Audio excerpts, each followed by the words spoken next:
उनमें जो अच्युत दास जी, अच्युतानंद दास जी नाम के महापुरुष हुए, महान योगी थे, ये सबके सब योगी थे। उन अच्युतानंद दास जी ने कुछ ताड़ पत्र पर भविष्य लिखा है, जिसको लोग भविष्य मालिका कहते हैं। इस समय लोग उसका बड़ा प्रचार प्रसार कर रहे हैं। तो हम कोई अश्रद्धा तो नहीं करते हैं, लेकिन हमने उड़ीसा के प्रामाणिक संतों से पूछा उस संबंध में। जैसे पूज्य श्री परमहंस जी महाराज हैं, जो अभी यहाँ आए थे 1-2 दिन पहले, परम पूज्य स्वामी श्री प्रज्ञानानंद जी परमहंस जी महाराज, हरिहरानंद गुरुकुलम के महाराज जी, बहुत अच्छे महापुरुष हैं। पूरे उत्कल प्रदेश में गौ सेवा की क्रांति जगाई है उन्होंने। उनसे हमने पूछा तो उन्होंने कहा कि नहीं, ये बात बिल्कुल सत्य है, और मूल ग्रंथ ताड़पत्र पर आज भी वहाँ विराजमान है जगन्नाथपुरी में, और उनकी जितनी भविष्यवाणियाँ हैं वे सब की सब सत्य हुई है। उन्होंने भविष्यवाणी की थी कि भारतवर्ष मुगलों के बाद अंग्रेजों का गुलाम होगा, जबकि जगन्नाथ दास, उनको अच्युतानंद दास जी को तो समाधि लिए 500 वर्ष से ऊपर हो गया। उस समय तो कोई अंग्रेज कोई बात थी नहीं, पर उन्होंने कहा था कि अंग्रेजों का शासन होगा, वो बात सत्य हुई। उन्होंने लिखा कि अमुक अमुक विक्रम संवत अमुक में देश स्वतंत्र होगा, लेकिन स्वतंत्रता के पहले ही उसके टुकड़े हो जाएंगे, तो पाकिस्तान बन गया, और वो म्लेच्छ देश होगा, ये भी उन्होंने लिखा है, वो भी सत्य हो गया। फिर उन्होंने लिखा कि जगन्नाथ मंदिर का पत्थर गिरेगा तो समझ लेना कि अब वहाँ महाविनाश आने वाला है। तो ऊपर से जगन्नाथ मंदिर का पत्थर भी गिरा, जो आज भी वहाँ पड़ा हुआ है, कम से कम 10-15 टन वजन का पत्थर नीचे गिरा है। ध्वजा में आग लग जाएगी, 2-3 बार आग लग चुकी है ध्वजा में। इतना जोर का तूफान आएगा कि नील चक्र टेढ़ा हो जाएगा, नील चक्र भी कुछ टेढ़ा हो गया, चूना झरने लग जाएगा, ये भी वो भी सब बात उन्होंने लिखी है। और जगन्नाथ जी के वस्त्र में आग लग जाएगी, वो भी लिखा है कि ये सब चिन्ह जब आ जाएं तब समझ लेना, और जगन्नाथ मंदिर का कल्प वृक्ष भग्न हो जाए तूफान में तब समझ लेना कि अब महाविनाश आने वाला है, और ये तृतीय विश्व युद्ध का संकेत होगा, ऐसा अच्युतानंद दास जी ने लिखा है। और कहा तीसरे विश्व युद्ध के बाद चौथा विश्व युद्ध का कोई उन्होंने संकेत नहीं किया, पर तृतीय विश्व युद्ध का संकेत किया है। और संसार में ऐसी परिस्थितियां बन रही हैं कि उससे लगता है कि ये युद्ध कभी न कभी हो जाएगा, क्योंकि जब से शुरू हुआ है वो बंद नहीं हुआ, कहीं न कहीं चल रहा है। और जैसे ही 10-20 देश इकट्ठे एक दूसरे के आमने सामने हुए, विश्व युद्ध हो जाएगा। तो उस विश्व युद्ध में बहुत भारी नरसंहार होगा, इतने लोग मारे जाएंगे। अच्युतानंद दास जी लिखते हैं कि विश्व की जनसंख्या मात्र 64 करोड़ रह जाएगी। कितनी? इस समय कितने हैं? 8 अरब से ऊपर। मात्र 64 करोड़ लोग जिंदा रह जाएंगे, उनमें 31 करोड़ भारत में होंगे। बचेंगे कौन? बोले जो भगवत शरणागत भक्त होंगे, जो गौ और ब्राह्मणों के उपासक होंगे, वैदिक सदाचार जिनके जीवन में होगा, उनको भगवान ही कृपा करके बीज रूप में बचा लेंगे, ऐसा भी लिखा। इसलिए कहा भगवान नाम का जप करो, त्रिकाल संध्या करो, यूँ करो त्यों करो, और भगवत शरणागत हो जाओ, सावधान हो जाओ, तो भगवान तुम्हारा नाम लिस्ट में लिख लेंगे और तुमको बचा लेंगे। नहीं तो फिर तुम्हारी तुम जानो, विनाश तो होने वाला है।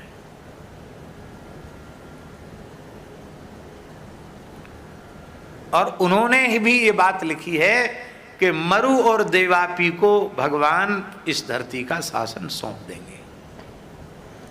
अब इसमें थोड़ा सा अंतर यह आ रहा है कि कलयुग के आखिरी चरण में भगवान का अवतार होना है और मरु देवापी तभी आने हैं, ऐसा ही हमारे पुराणों में लिखा है।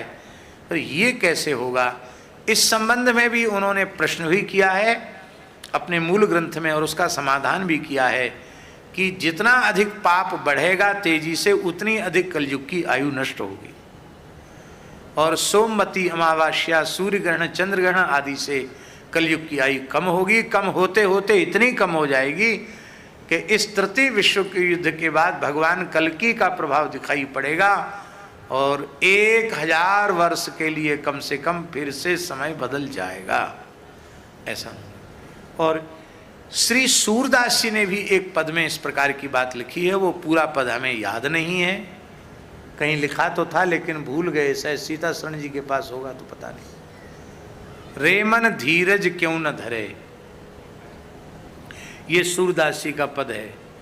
यदि आजकल लोग मोबाइल चलाना जानते हैं, उसके विशेषज्ञ हैं, यदि कोई इस प्रकार का विशेषज्ञ हो और उसमें खोजना जानता हो, रे मन धीरज क्यों न धरे, सूरदास जी का पद शायद हो सकता निकल आवे, हम जानते नहीं उस विषय में, लेकिन आजकल लोग खोज लेते हैं, शायद निकल आवे। तो वो उसमें ऐसा है, रे मन धीरज क्यों न धरे, संबत 2000 के ऊपर ऐसा काल परे, पूर्व पश्चिम उत्तर दक्षिण 34 प्रजा मरे, सूरदास जी लिख रहे हैं। और इसमें लिख रहे हैं, सहस बरस लग सतयुग व्यापे, ये पूरी महामारी के बाद, मरने के बाद फिर सहस बरस लगी सतयुग व्यापे, 1000 साल के लिए धरती पर सतयुग जैसा समय आ जाएगा। सहस बरस लगी सतयुग व्यापे, धर्म की बेल फरे,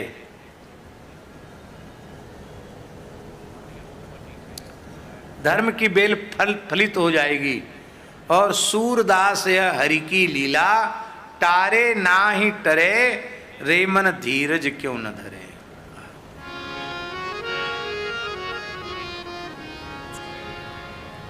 चलो भैया, ये तो बड़ा लंबा है, हैं?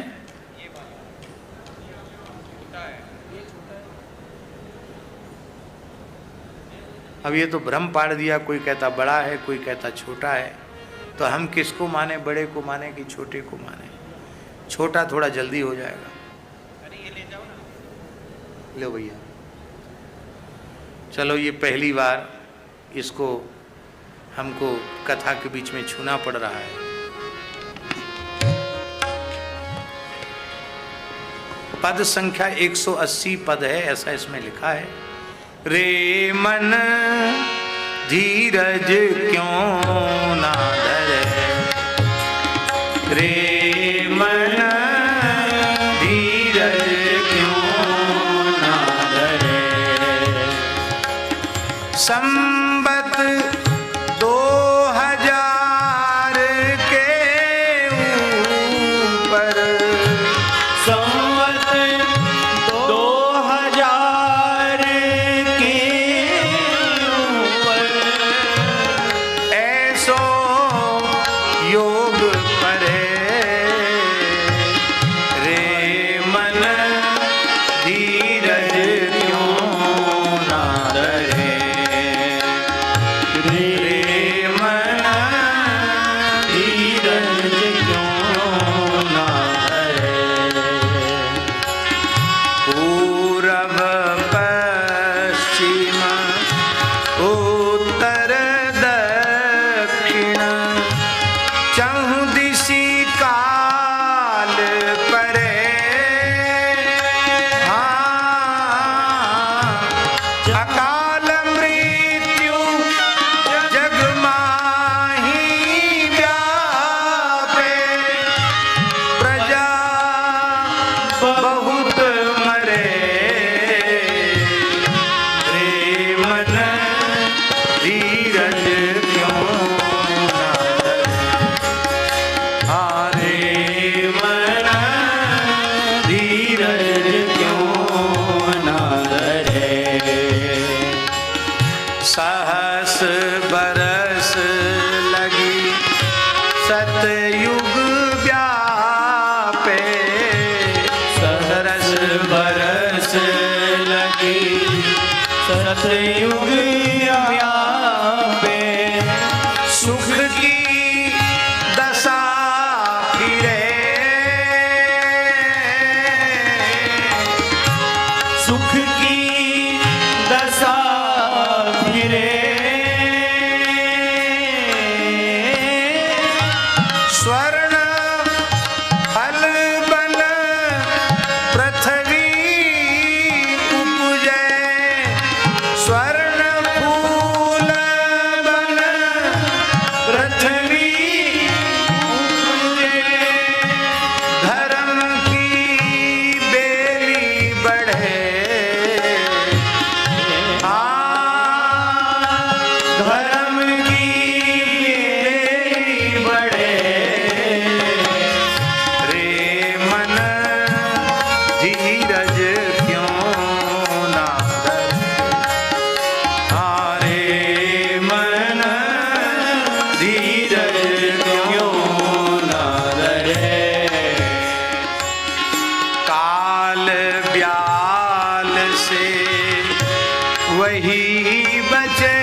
डरे। अब जो होना हो इस ठाकुर जी की इच्छा से वो होगा। अपने को तो इतना ही समझना चाहिए कि अब सावधान होकर खूब तेजी से भजन में लग जाओ और हर समय तैयारी रखो। जब श्री जी ठाकुर जी इशारा करें उनकी अंक के लिए हमेशा तैयार रहो। बस इतनी सी बात है। अच्छा होगा वो तो अच्छा होगा, जो होगा सो अच्छा ही होगा।